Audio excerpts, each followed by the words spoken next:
The divorce papers came in the mail that morning. 20 years, gone just like that. By evening, Eden Blake sat alone in a quiet restaurant in Savannah, a woman no one noticed anymore. Her best white dress hugged a body that once held confidence. Now it only held memories. The house was gone. The savings, gone. Even the future, pawned to survival. She told herself this dinner was a celebration. Freedom, they called it. But freedom felt a lot like emptiness. Like clinking a glass to no one. Like pretending she was fine while her world quietly collapsed. She lifted her wine with shaking hands. Then a shadow leaned close. A man's voice, low, calm, dangerous in its gentleness, whispered, "Pretend I'm your husband." The words sliced through years of silence, freezing the air between them. Eden's breath caught. For the first time since losing everything, she felt seen. Maybe you felt invisible too. Stay with this story. It might just remind you. Some beginnings come disguised as endings. Eden turned, startled. The stranger was already sitting across from her. Tall, composed, wearing a charcoal suit that whispered money and danger. His presence filled the small corner of the restaurant like he belonged there. Cameras flashed outside, faint but insistent through the glass. He leaned closer, his tone even. "Paparazzi are following me. If you help me, I'll make it worth your while." Eden blinked, too stunned to speak. The man didn't look like someone who asked for help, more like the kind who gave orders. The way he covered her hand with his was deliberate, practiced. "Just play along," he murmured. "Smile." For a moment, she thought it was a prank, but the warmth of his hand felt real. The weight of his gaze felt even more so. And then, something unexpected.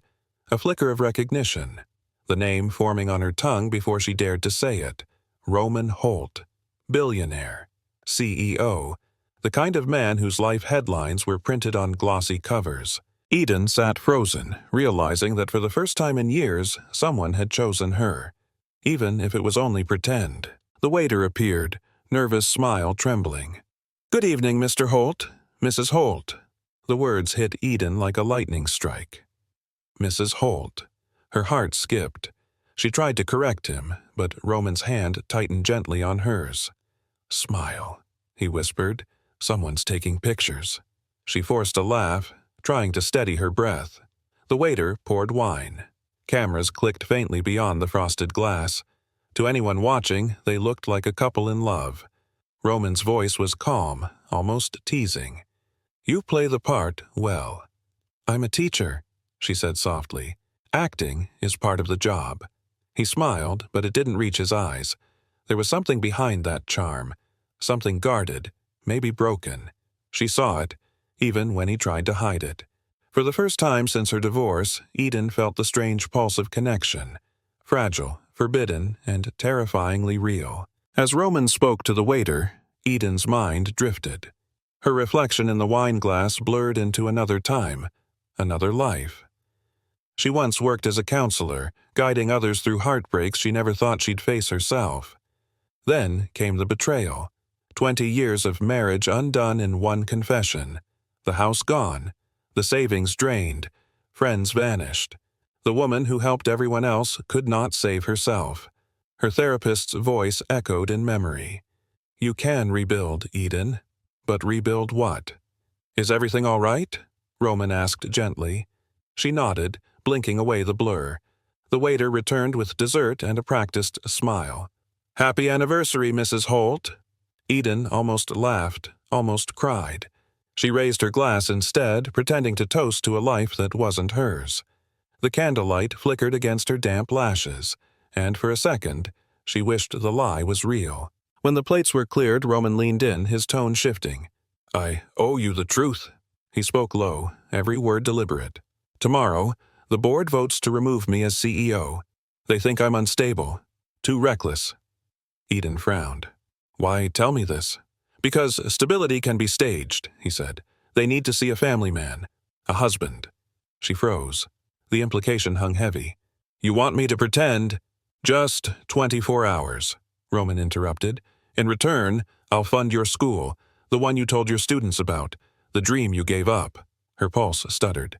He knew. Somehow, he knew. Money. Purpose. A chance to matter again. "You're serious," she whispered. Roman's eyes softened.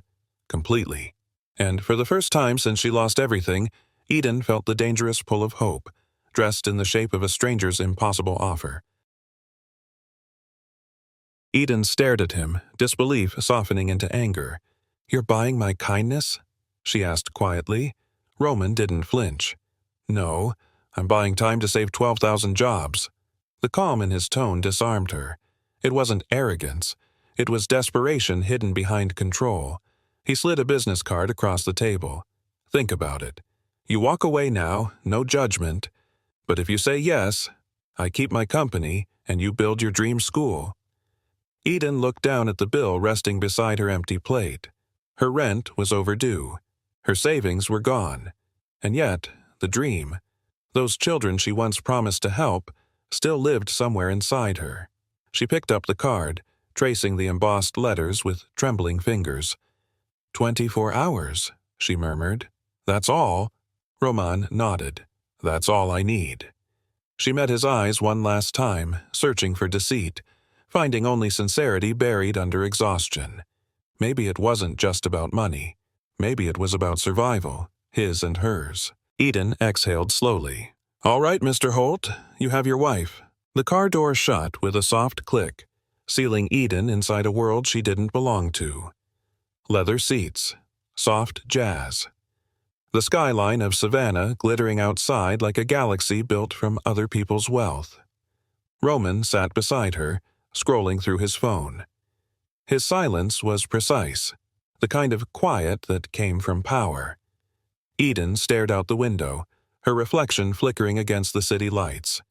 Just 24 hours, she reminded herself. A deal, nothing more. Still, every turn of the car pulled her deeper into his orbit. Security gates opened without questions. The elevator climbed higher than any building she'd ever lived in. Her phone buzzed. Another bill reminder. She silenced it, ashamed. Roman glanced at her briefly. "You can still change your mind." Eden gave a half smile. "So can you." When the elevator doors opened to his penthouse, she inhaled sharply. Not marble and glass. Warmth and light. The scent of home, not wealth. And for the first time she felt afraid. Not of him, but of what she might start to feel. The penthouse surprised her. It wasn't sterile or cold like she expected. Books lined the walls, paintings leaned against the floor. A guitar rested by the window. Then came the sound. Small footsteps, laughter. 2 children appeared from the hallway, a girl and a boy, pajamas and sleepy smiles. "Uncle Roman!" they cried, running into his arms. Eden froze. The billionaire with headlines and bodyguards knelt on the rug, laughing as a little girl wrapped her arms around his neck. He looked up at Eden, a quiet apology in his eyes. "Lena and Micah," he said softly. "My sister's kids." Eden knelt too, instinctively gentle. "Hi," she said. Lena tilted her head. "Are you Uncle Roman's friend?" Eden hesitated. "Something like that." Roman smiled faintly. "Bedtime, you two." As the children disappeared down the hall, Eden stood still, heart caught between awe and ache. He wasn't the man she'd assumed. Not just rich, not just powerful. He was a man holding the last pieces of a broken family and trying to keep them safe. Later, when the apartment fell quiet, Roman poured 2 glasses of scotch. "You should know why this matters," he said. He told her about his sister, the accident, the custody battle, the vultures waiting for him to fail. "If I lose the company tomorrow, I lose them," he said simply. "They're all I have left." Eden listened, her chest tightening. She had lost everything too, but his loss felt heavier. His pain didn't wear diamonds, it wore silence. "Why didn't you tell anyone?" she asked. "Because weakness costs more than money," he said. Eden looked at the framed drawing on the fridge. 3 stick figures labeled Uncle Ro, Lena, and Micah. The colors were uneven, but full of love. "Maybe what they need isn't a CEO," she whispered. "Maybe it's just you." Roman smiled faintly, as if the idea itself was too dangerous to believe. For the first time, she didn't see a billionaire. She saw a brother, a guardian, a man quietly unraveling beneath the weight of love. Past midnight, a soft cry echoed through the hall. Eden followed it instinctively. Lena sat on her bed, trembling from a nightmare. Micah clung to her hand. Eden knelt beside them. "Do you want a story?" she whispered. They nodded. She reached for a worn book on the nightstand. The Little Prince. Her voice filled the dark room, calm and warm. By the time she reached the last line, both children had drifted into peace. Micah mumbled in his sleep, "Good night, Aunt Eden." The title caught in her chest. At the door, Roman stood watching, arms folded, a quiet smile softening his face. He didn't say a word. He didn't need to. Eden placed the book down, closing it gently. In that silence, something shifted. No deal, no money, no pretense. Just connection. And though morning would bring lies, photographs, and chaos, that night, they were simply a man, a woman, and two children learning how to breathe again. The next morning, sunlight spilled across the penthouse. Eden was helping Lena with breakfast when the elevator chimed. The woman who stepped out moved like smoke, poised, deliberate, dangerous. "Celeste Vaughn," Roman said, tension sharpening his voice. "Still remember me," she replied, her tone smooth as silk. "How touching. And you must be the wife?" Her gaze swept over Eden, assessing, dismissing. Eden managed a polite nod. "Yes." "How fascinating." Celeste smiled thinly. "Roman, darling, you got married and didn't invite me? After everything we built together?" The room chilled. Even the children sensed it. Celeste's perfume lingered like a warning. Roman's jaw tightened. "This isn't the time." "Oh, but it is," she said softly. "The board meets soon, doesn't it? They'll be curious." Eden didn't know the history between them, but she could feel it. The old intimacy, the venom beneath the charm. When Celeste finally left, the silence she left behind was louder than her words. For the first time, Eden realized she wasn't just part of a charade. She was standing in the middle of a storm. The boardroom gleamed like an altar of money and fear. 12 men and women waited, eyes sharp with calculation. Roman stood tall beside Eden, but she could sense the pressure beneath his calm. "Mr. Holt," one of the executives began, "we understand. Congratulations are in order. A sudden marriage, was it?" Celeste's voice cut through the air. "To a school teacher, no less. How romantic." Eden met her gaze. "Yes," she said simply, "to a man who still remembers what loyalty means." A ripple moved through the room. Someone asked, "And who exactly are you to advise this board?" Eden didn't blink. "The one person who sees that he still has a heart." The words landed like thunder. The room fell still. Even Celeste's smirk faltered. Roman turned to her, surprised, maybe even moved. The chairman cleared his throat. "Noted," he said curtly. "Let's proceed." For the first time, Eden realized her voice carried power. Not borrowed from Roman, but her own. That night, headlines exploded across every screen. Billionaire Roman Holt marries broke teacher in desperation. Eden's phone vibrated nonstop. Messages, calls, cruel comments. Her bank app glitched, showing transactions she never made. Debt, overdraft, exposed to the world. Roman entered her room, jaw tense. "We'll handle this." "Handle what?" she snapped. "My life being turned into a joke? My students seeing this?" The pain in her voice cracked through the space between them. She turned the screen toward him, her name trending, her debts dissected by strangers. Roman's silence spoke louder than comfort.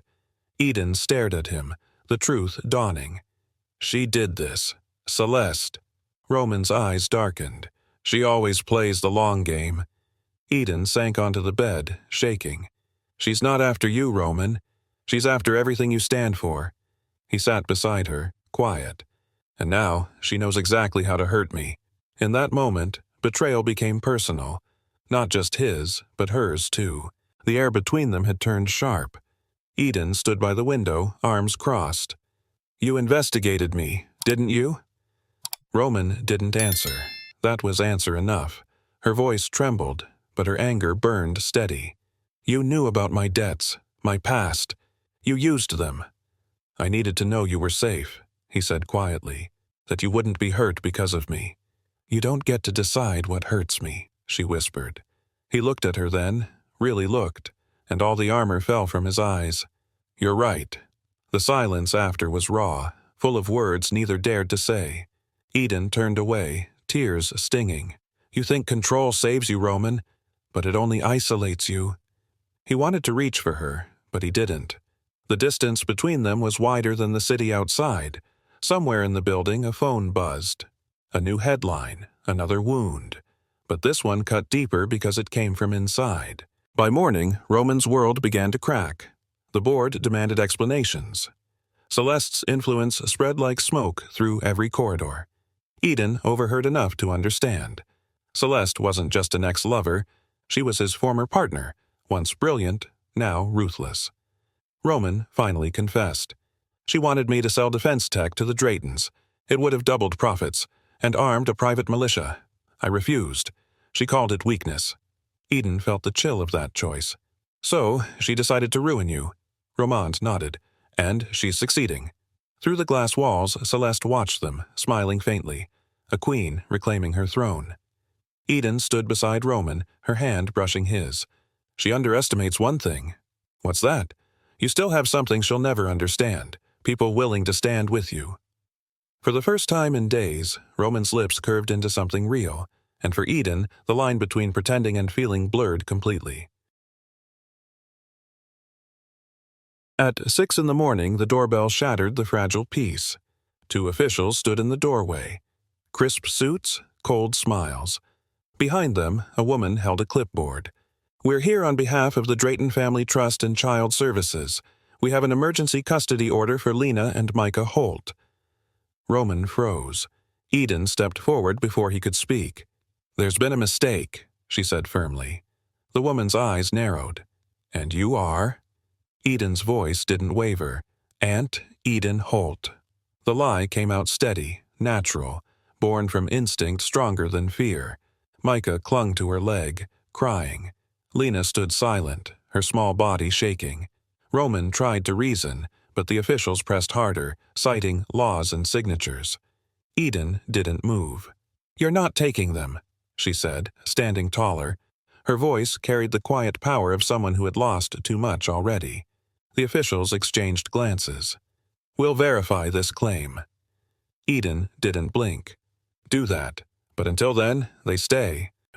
When the door finally closed, she sank into a chair, trembling. Roman looked at her, awe replacing shock.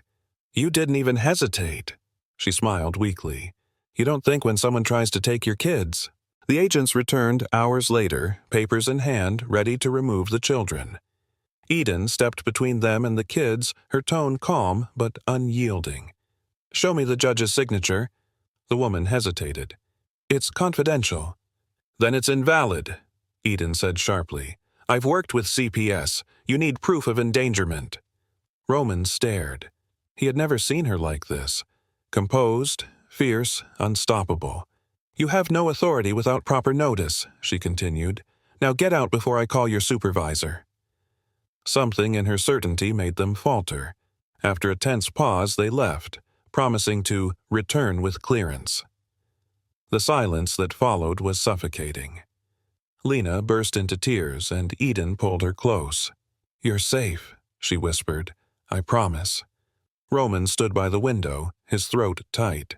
"You didn't have to risk that." Eden met his eyes. "I did, because they're not paperwork. They're children." In that moment, Roman saw her not as his pretend wife, but as the heart that had been missing from his home. She wasn't saving his company. She was saving his family. By nightfall, the storm hit. Federal agents arrived with warrants, computers seized, files copied. Roman's attorney whispered the words that hollowed the room. Financial fraud investigation. Celeste's doing. She had leaked altered documents linking Roman to false accounts, shadow transfers, offshore funds. The Draytons backed the motion to suspend him from the company.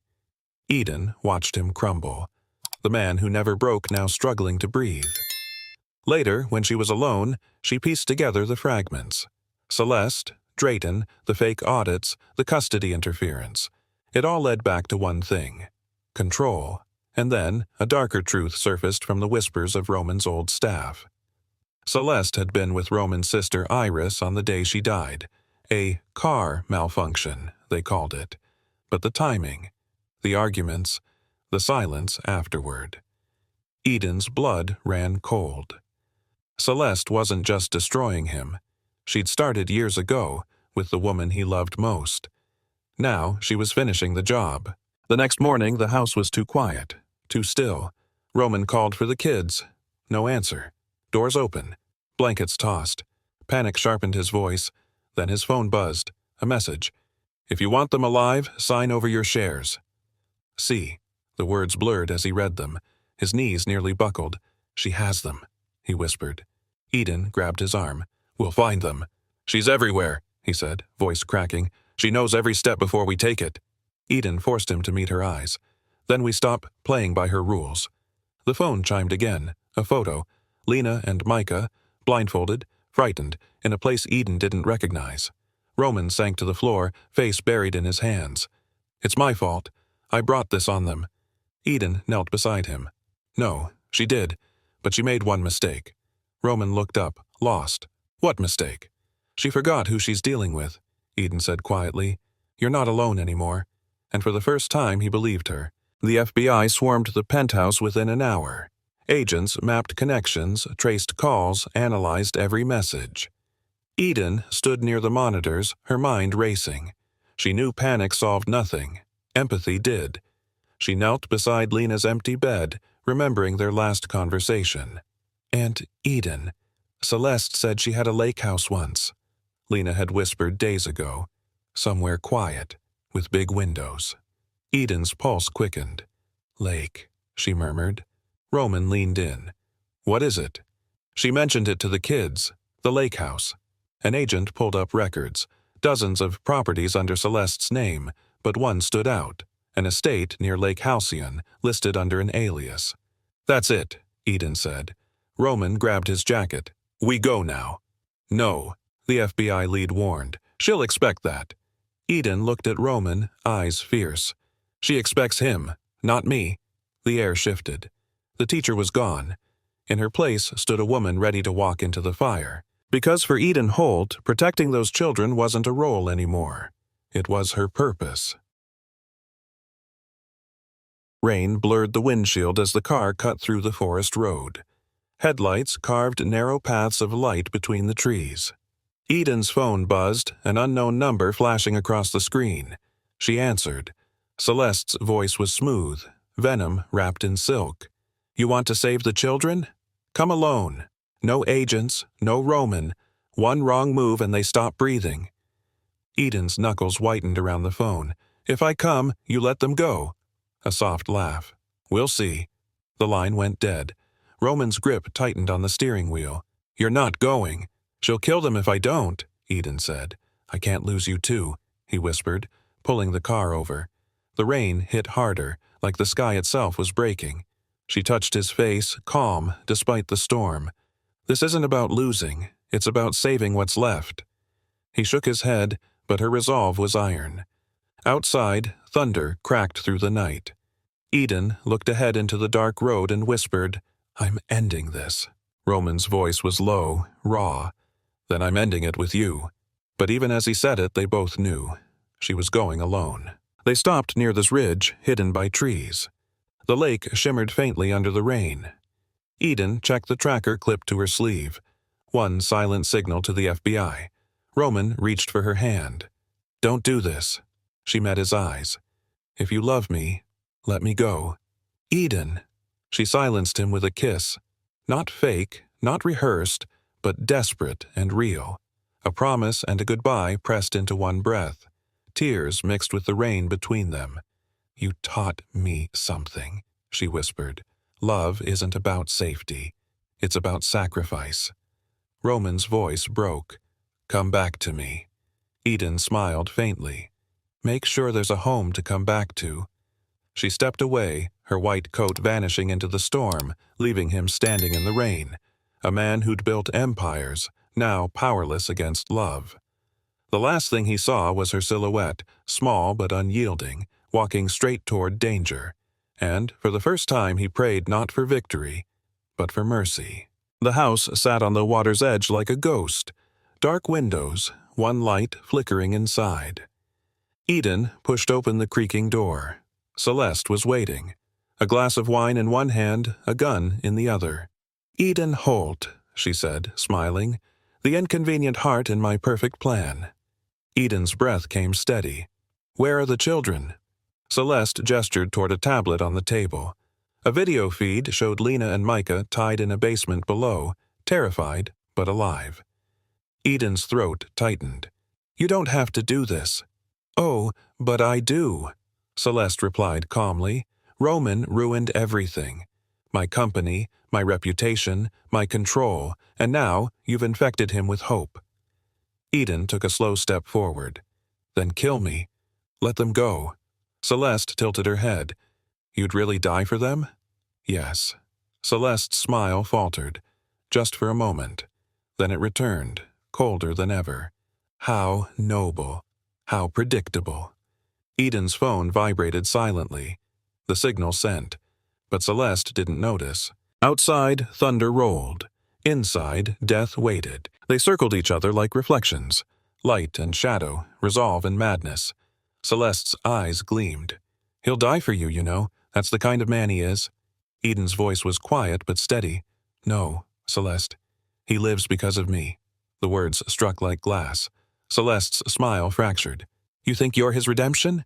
You're his ruin, she hissed. Eden's gaze didn't falter. Maybe, but at least I give him something you never could. Peace. The gun raised. Time slowed. A deafening crack split the air. Eden staggered back, pain blooming through her shoulder. Blood soaked her sleeve. She fell against the table, gasping, but her eyes never left Celeste's. Celeste approached, calm as ever. You see? Even courage bleeds.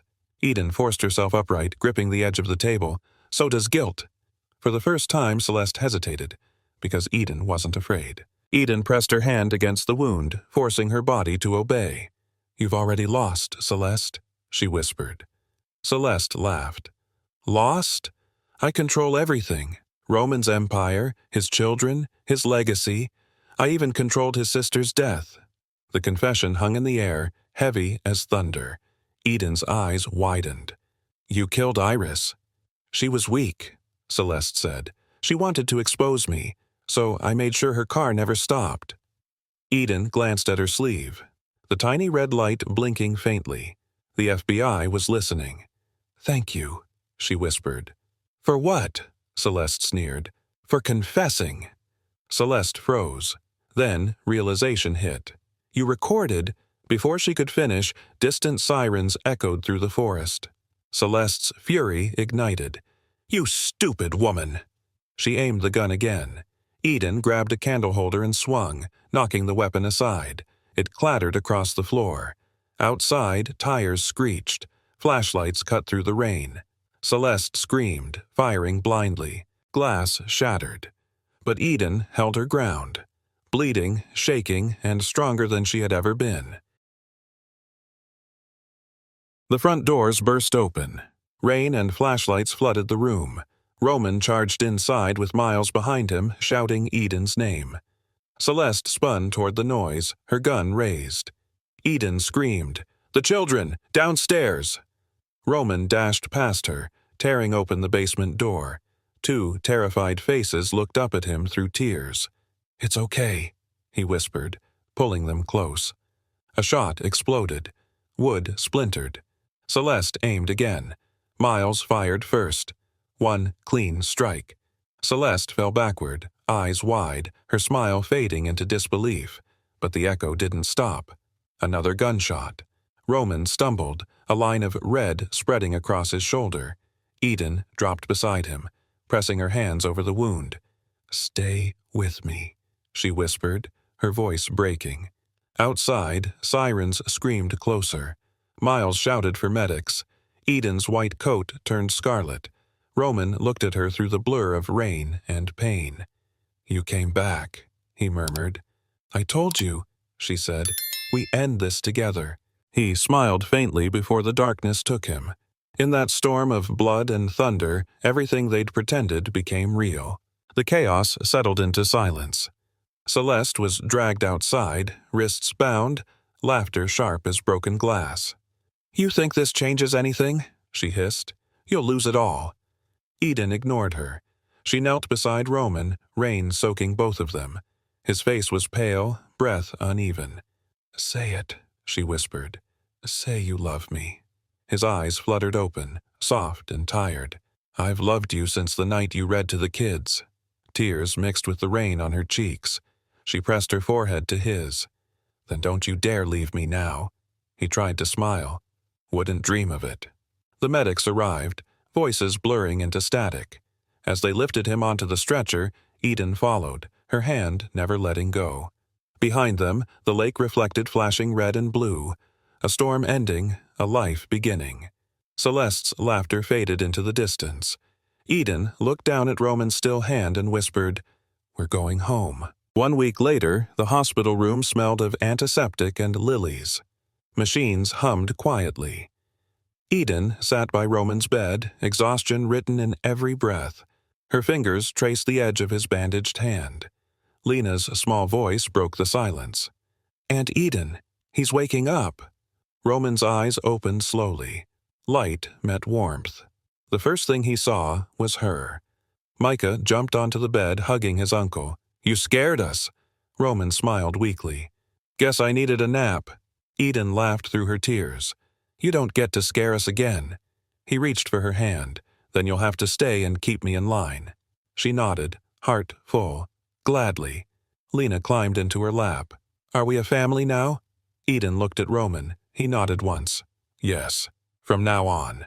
And, for the first time in forever, every broken piece fit where it belonged. 6 months later, Savannah glowed under the morning sun. Children's laughter filled the courtyard of a brand-new building, the Eden Holt Academy. Eden stood at the front, holding a ribbon in one hand, Roman's in the other. Lena and Micah bounced excitedly beside them. Reporters clapped, cameras flashed, but none of it mattered. What mattered was the promise behind every brick, a second chance built from pain and love. Roman whispered, "Remember our deal? 24 hours? Eden smiled. It became forever. They cut the ribbon together as cheers erupted.